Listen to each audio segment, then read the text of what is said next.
Om Namo Bhagavate Ram Krishnaya. Salutations to Bhagavan Ram Krishna. In the Bhagavad Gita, Sri Krishna says, Yajnanam Japa Yajñosmi. Amongst all the sacrifices, I am the sacrifice called Japa. Japa, repetition of a mantra. I'll use the Sanskrit pronunciation of mantra instead of mantra, as people are generally used to. So, repetition of the mantra is found in all religions, all cultures, everywhere. It is a tested method to realize truth. What we'll do is we'll start with some of the things that I had already pointed out in the first and second and third class. So I would like you all to sit down straight. Okay. Feel your body as if it's a part of the earth. It's rooted in the earth. Keep your eyes half closed, please. And feel your head touching the skies. You are vast. Be perfectly still. This, as we have mentioned, makes all the forces in the body harmonious.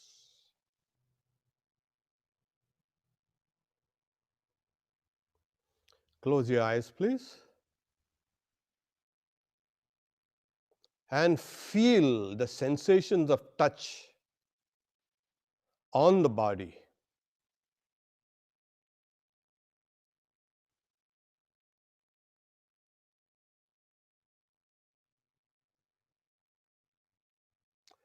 Now become aware of your stomach heaving, going up and down.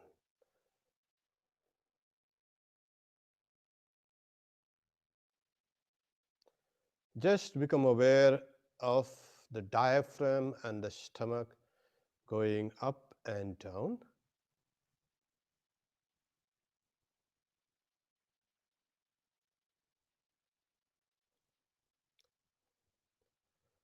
Now push it outwards and pull it inwards. Keep to that same rhythm.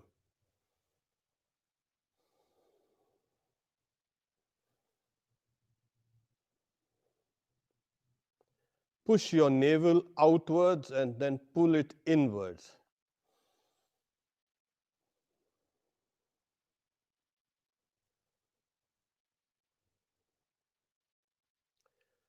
This, as we have mentioned, makes all the forces in your body run equally everywhere, and that is what develops a willpower.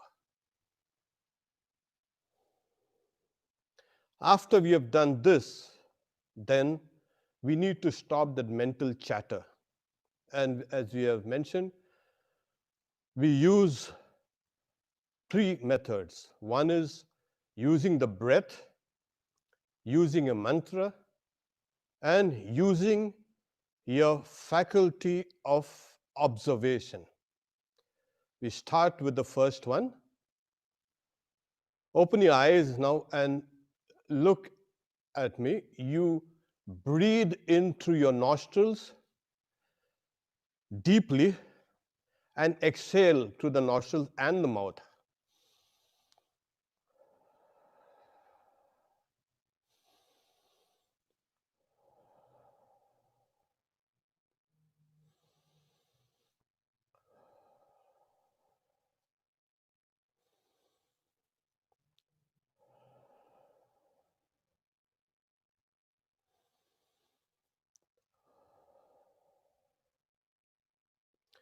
This was the first method.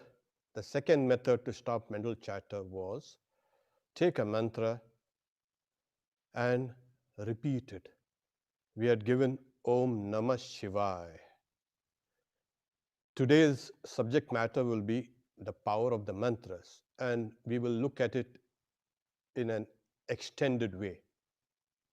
The third is, as we have mentioned, look at the screen of your mind and see all those thoughts, that mental chatter on the screen. And now push that screen far away from you, as far as you can, and feel you are bigger than the screen. This is the third way to stop mental chatter. Try any one of these three things, please, for a couple of minutes.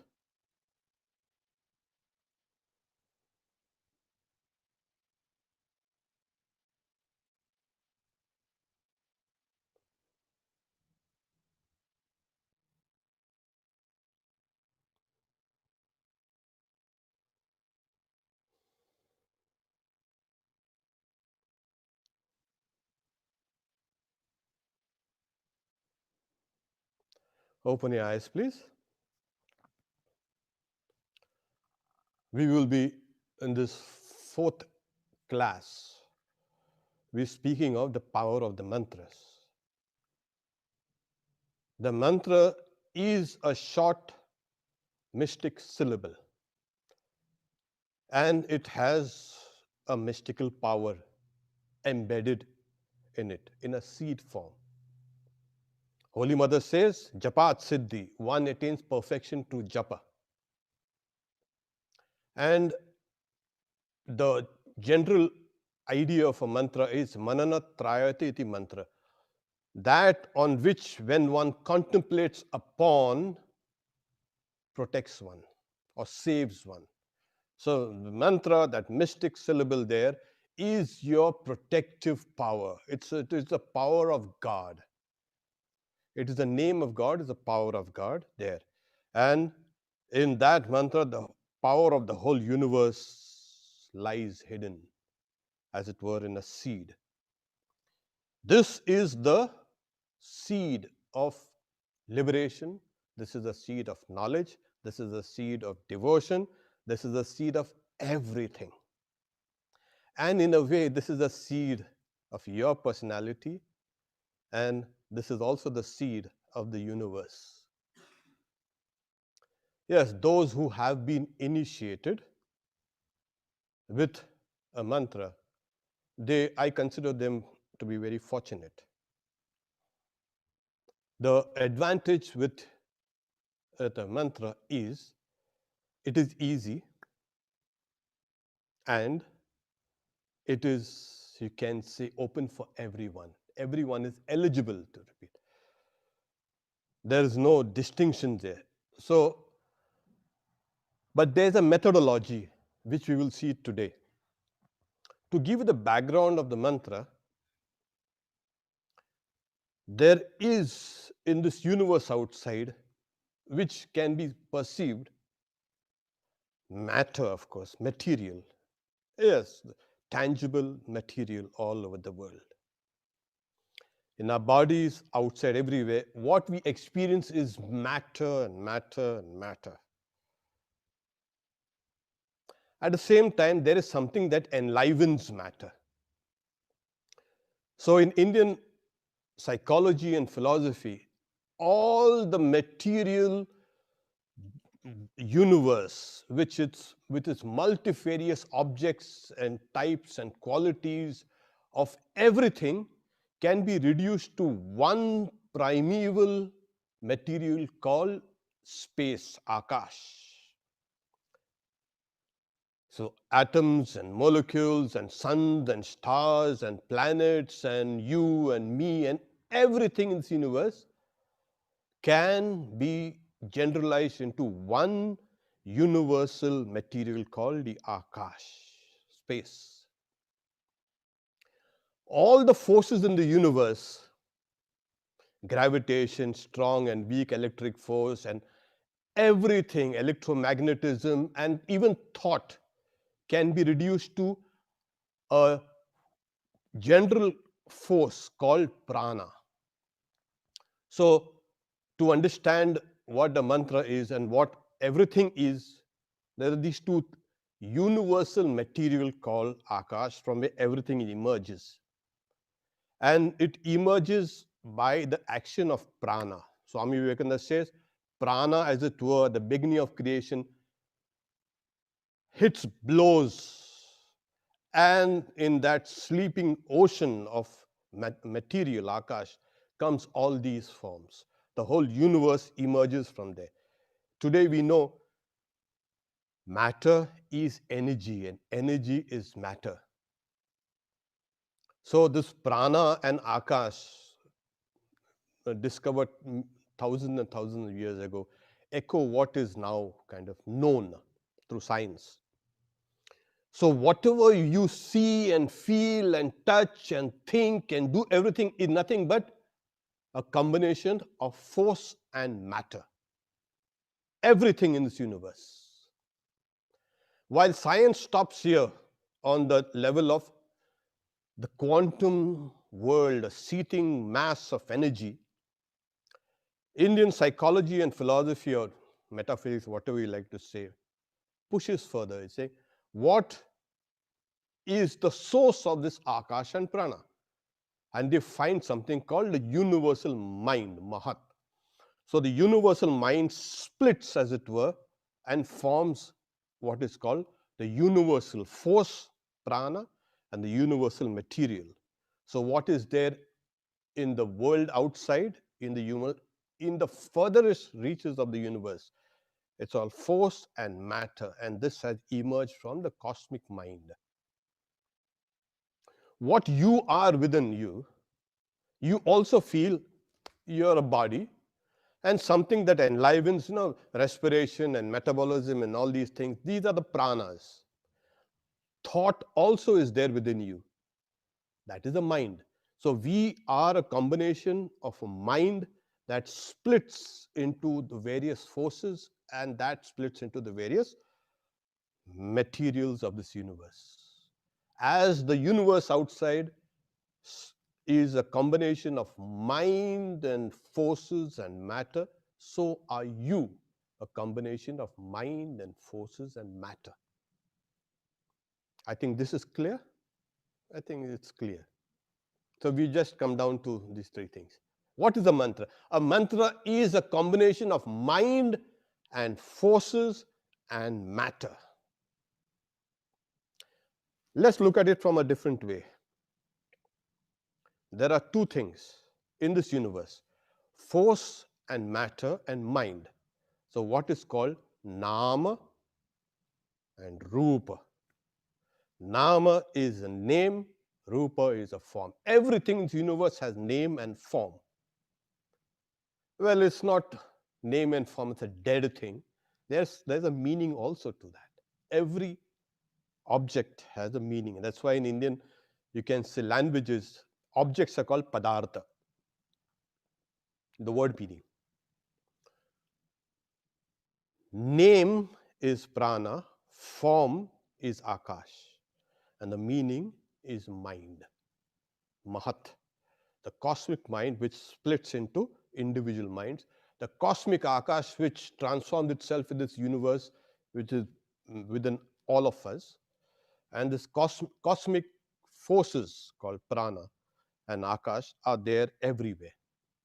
So the mantra, you, the universe, is all made of a similar structure.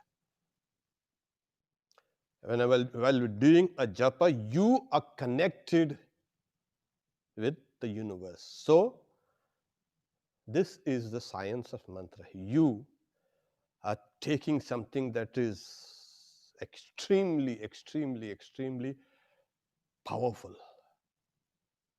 What do we need to do?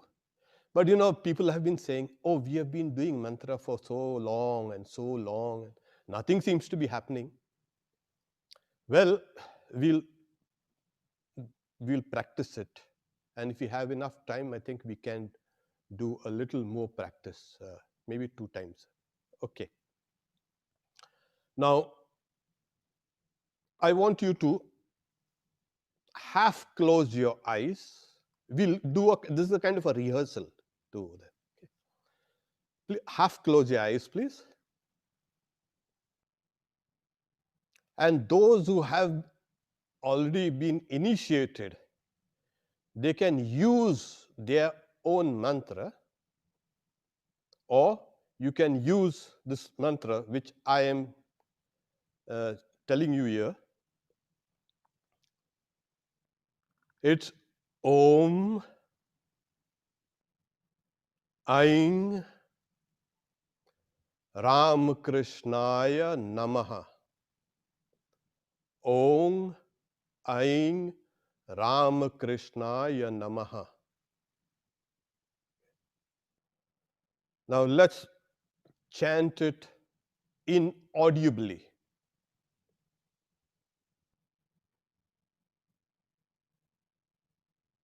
Those who haven't heard it properly, listen to the articulation once again. Om Aing Ram Krishnaya Namaha. Inaudibly repeat this, please. Keep your eyes now half closed.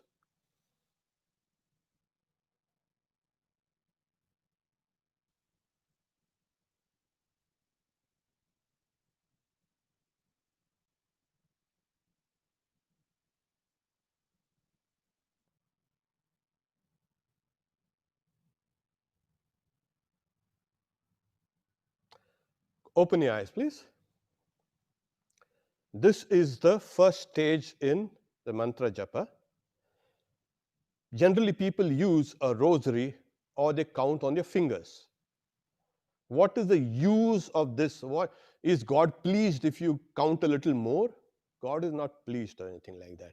There are instructions, you do a minimum of 108 and multiples of 108.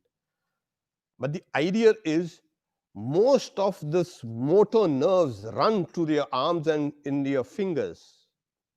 In the old days, people used to knit, or sew, and that helped relieve stress. It used to calm the mind. Oh yeah, there's something called a hand-eye movement. So when we count here, there is something called the mind getting kind of calm. In advanced aspirants, it is a distraction, but for beginners, it is good if you can count. So we'll count 10 times this same mantra. Now count it on your fingers. Okay? Any finger can do, but do it like this.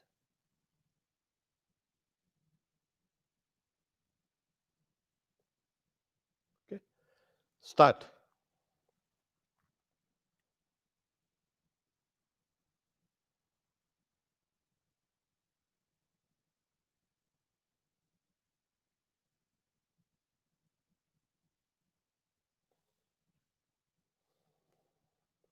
Okay.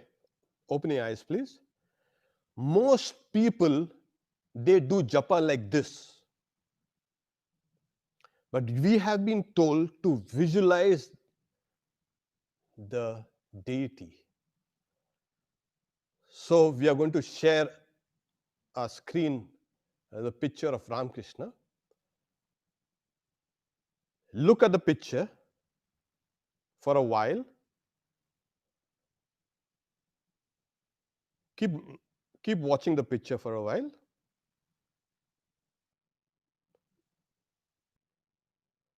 Now close your eyes, please, and see that picture there in your mind's eye, and do japa.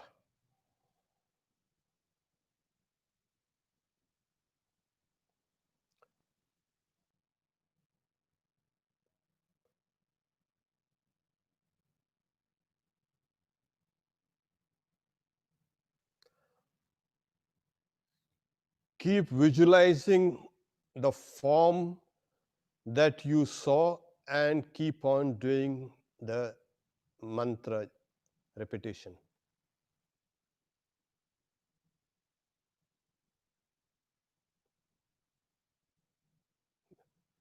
Okay, open your eyes, please. This is what one needs to do. Just simply repeating the mantra will not make it as effective as its visualization, because, like I said, the mantra has a counterpart.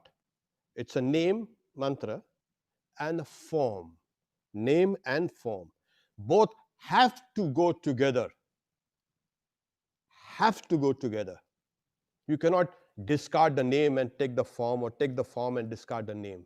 Both have to go together to make it really powerful. This is that nama and rupa, name and form. The mantra is form, visual form is the deity, and the deity's audible symbol is the mantra. Both are linked. You cannot never have a mantra without a form, or you cannot never have a form without a mantra. Now, even this is not sufficient. There is another thing. There's nama, as I said, rupa, name and form, and meaning, the mind. That's the reason why we have been asked to think of its meaning, dwell on its meaning. Otherwise, yeah, you're going to get only half of that benefit of visualizing and repeating the mantra. So we need to also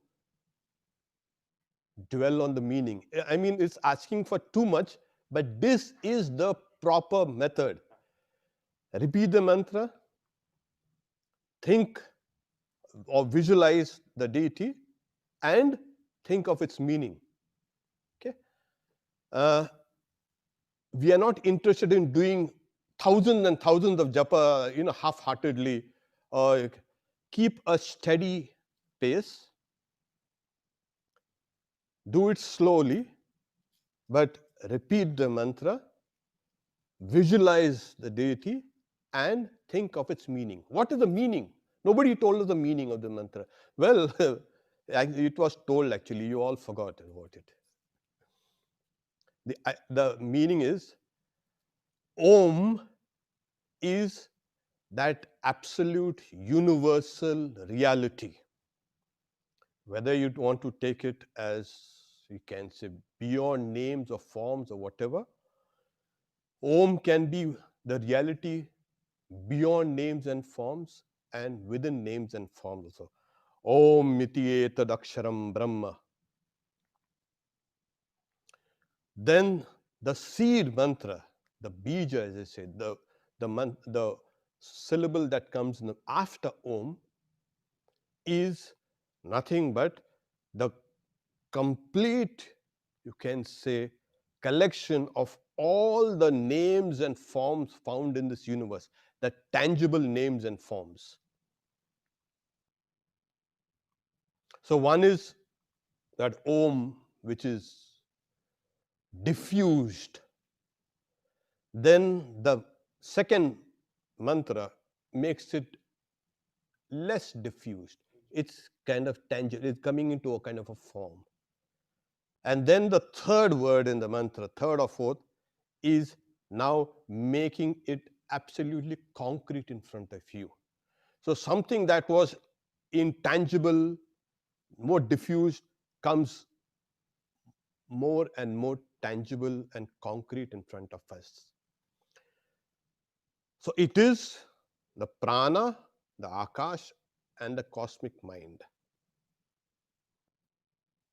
Just remember this. This is how. So what the other way is, this is the name of God. Take it like this. So remember, when you are repeating, you are invoking this whole universe in its subtle and gross forms. Also, the name and form outside, which is all outside. In my mind, there is also a name and form called chitta vritti. The mantra also has a name and form. When my mind's name and form coincides with the mantra's name and form and meaning, you will get a little illumination. That is the idea. So we'll take this practice once more properly. Now, when you close your eyes, feel that, look around that space around you. That same space is there within you. And when you repeat the mantra, it has to reverberate within you. You must be able to hear, and that mantra has to reverberate within you. Then it makes sense. Okay.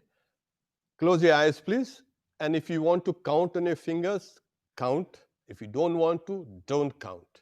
Okay. Close your eyes and feel the insides as space. It's hollow and filled with space.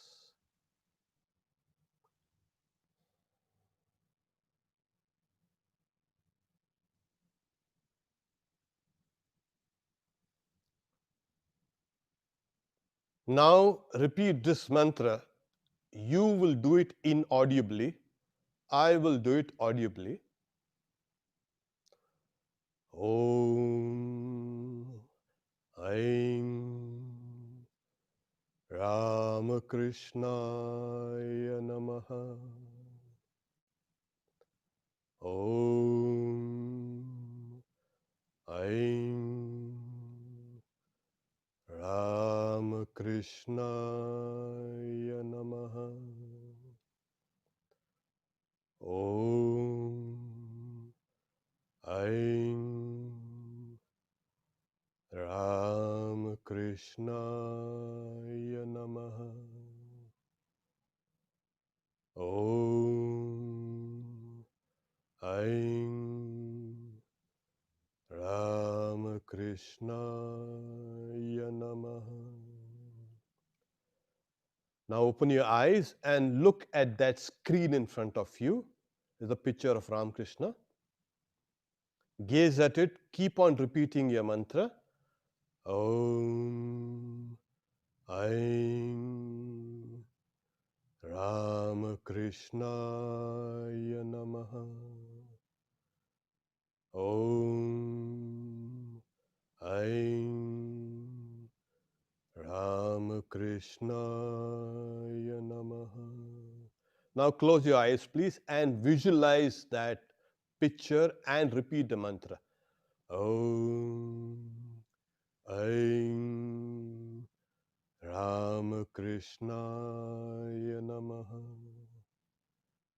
Om Aim Ramakrishnaaya Namaha. Om Aim Ramakrishnaaya Namaha. Now, if you would like, open your eyes and watch that screen again to fix the visual in your mind. Keep on repeating the mantra. Om Aim Ramakrishnaaya Namaha. Om Aim Ramakrishnaaya Namaha. Now close your eyes, please. Repeat Om Aim Ramakrishnaaya Namaha. Keep on repeating, keep on visualizing. Om Aim Ramakrishnaaya Namaha. Now feel, keep on repeating and feel that Ramakrishna is actually your own soul. This is the meaning of the mantra. Om Aim Ramakrishnaaya Namaha. Om Aim Ramakrishnaaya Namaha. Keep on repeating slowly, visualizing the form of Ramakrishna and thinking that form is your very soul.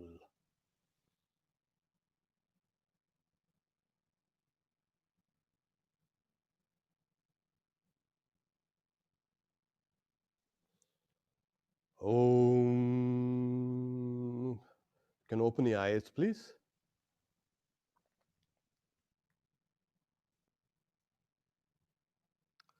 This is the way you need to do japa. Those who have been doing repetition of a name, they can go straight to the visualization and the sound of the mantra and then take the meaning. Those who are not used to it, take it up stage by stage, one after another. There is also, as I said, the meaning of this. You need to dwell on that meaning, because that is the key.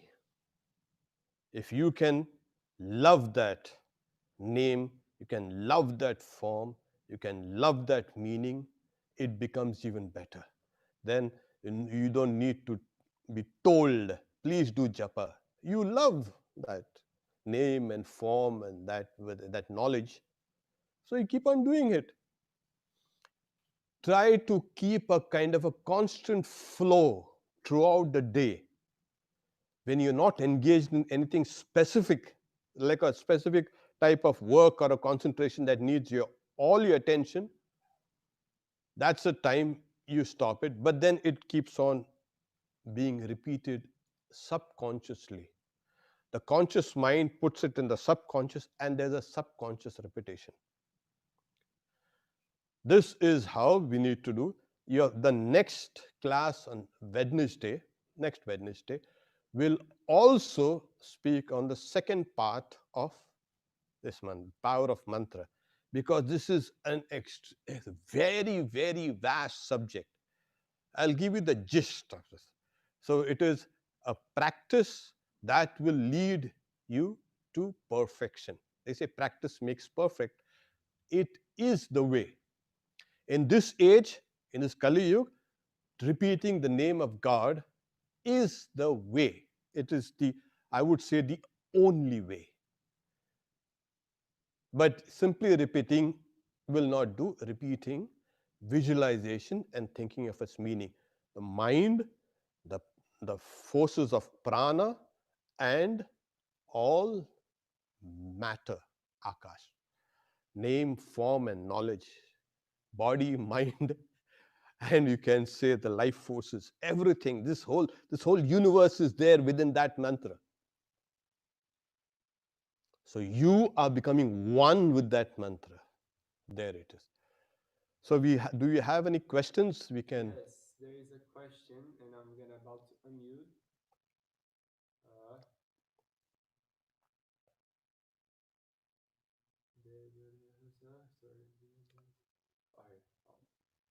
You can raise your hands if you. Yeah, there's. Yeah. Yes, please. Hello,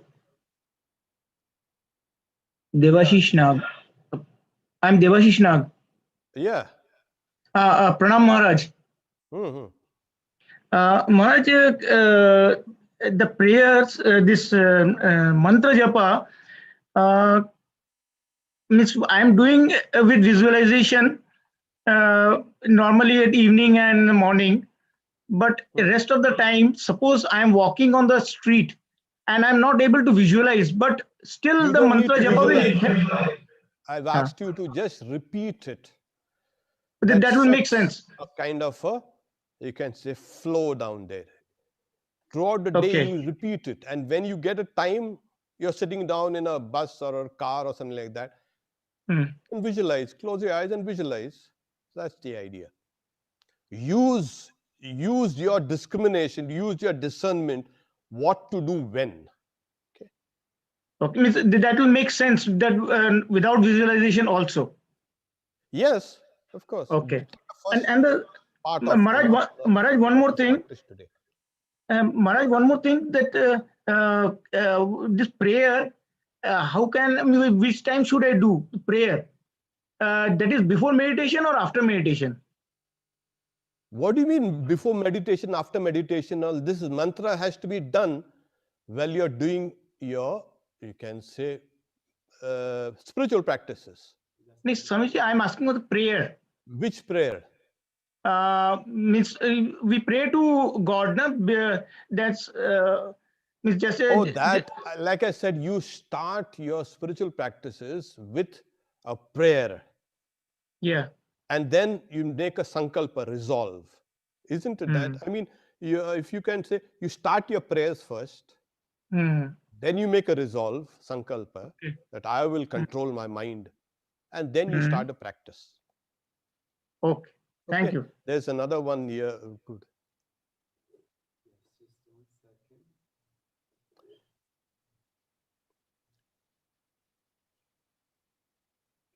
Yeah. I just asked to mute.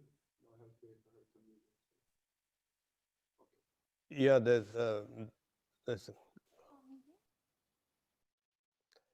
She's unmuted. yeah, you're unmuted.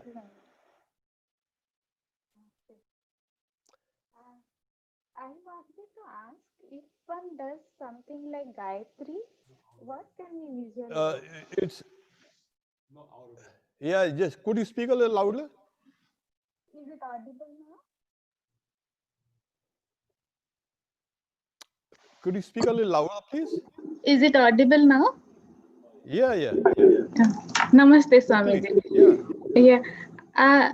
I wanted to ask, if someone like me, I chant the Gayatri, is it, but I don't visualize anything. I was wondering, can I visualize any deity, Ram The Krishna, Gayatri Devi, Gayatri Devi? or you can visualize the sun. Okay. Yeah. Okay. I usually try to visualize Ramakrishna ji or Sai Baba, but no, I don't always visualize when I'm chanting it. You can visualize it because it will give your mantra more power. Okay. That's the idea. So use that time which you're using for repetition in a little more qualitative way. Okay. Got it. Yeah. Thank you. Yeah.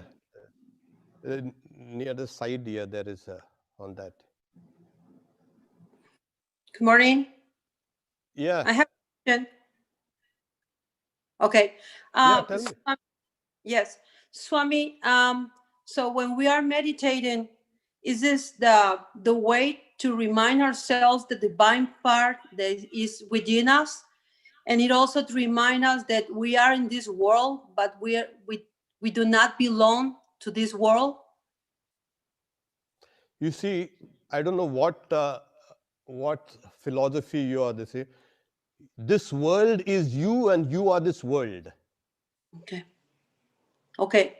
When we clear our vision, we will see this world as divine. Don't run away from the world. No, okay. Yes. Okay. So learn to look at it from a higher standpoint, a spiritual standpoint. Okay. That has been the problem of alienation. That has been the problem of conflict. That has been the cause of everything. I am separate from this world. Oh no, you are the subject, that is the object. Okay.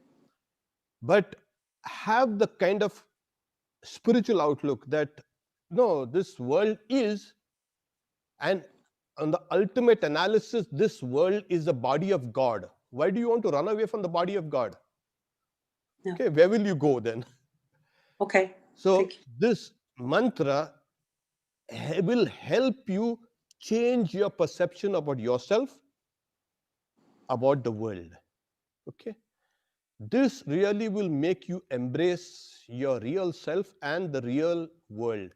Now what we have, our conceptions of the world is all biased. You look at the world through a very deeper, you can say, lenses, and you will be able to know, yes, it's part of me, and I'm part of the world, and God is part of the whole thing. Okay. Thank you.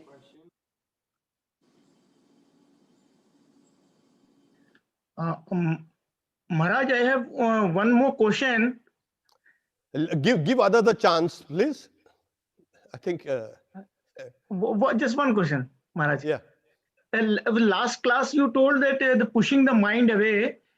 So when I try to do that, I felt that my body is with me here. Then I tried in a different way, that I tried to push my body and mind both away. So is it okay? Yeah, Then yeah, I it's feel the okay. body is not there. Yeah, it's okay. Push the idea of Thank the you. body also away. Thank you. Thank you. That's the Thank you. that's a stumbling block. Yes. Another question.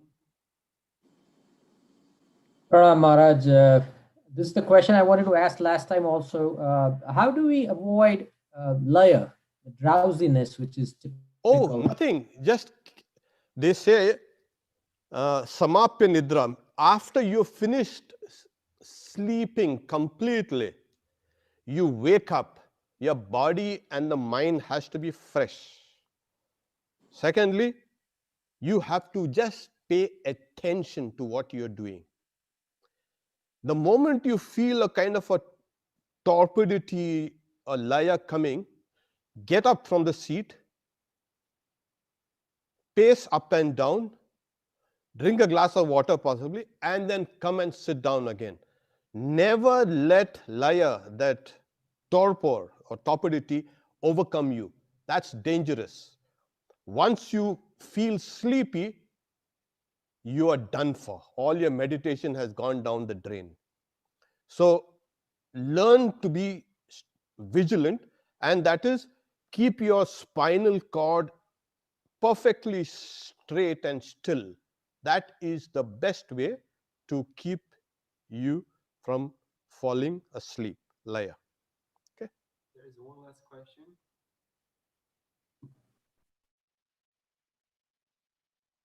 Yeah. We're just waiting for her. Anu, she's already unmuted, but she's not saying. Yeah, you are unmuted.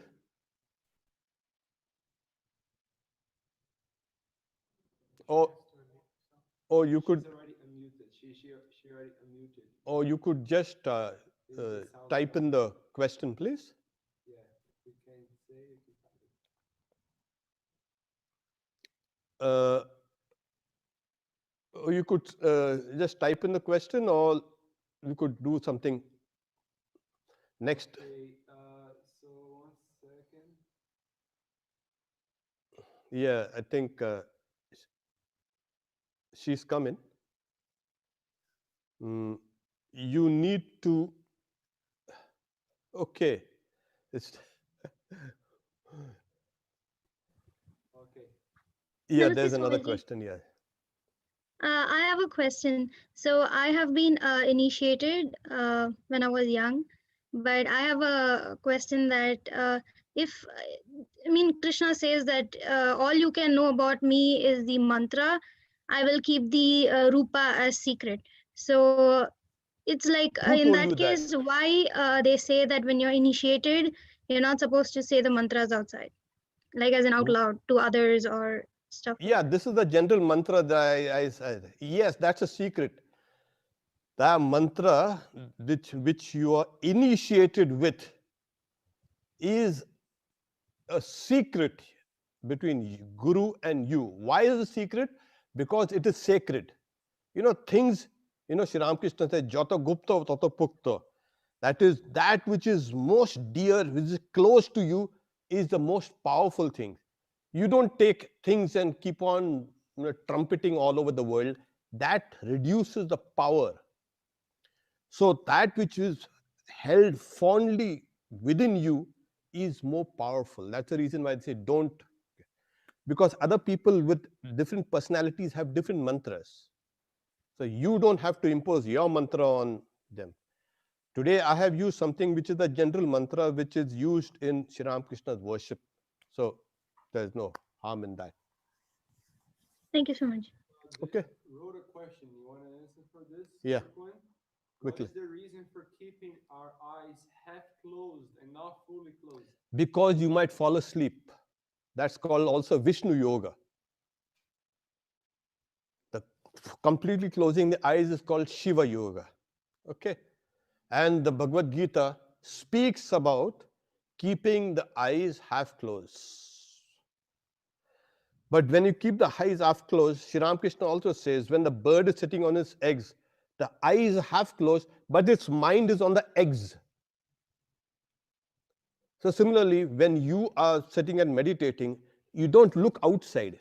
The eyes appear as if to kind of a blank. It's a blank stare. The mind is held inside on the object of it. So that's why in the deepest meditations, even if you start with your eyes closed, in the deepest meditation, they slightly open up. They half open up. So you don't have to worry about it. Okay, we stop here for today. We'll see you next Wednesday with the second part of this mantra, the science of mantra, the power of the mantra. Om Shanti Shanti Shanti Harihi Om Tat Sat Shri Ram Krishna Arpanamastu.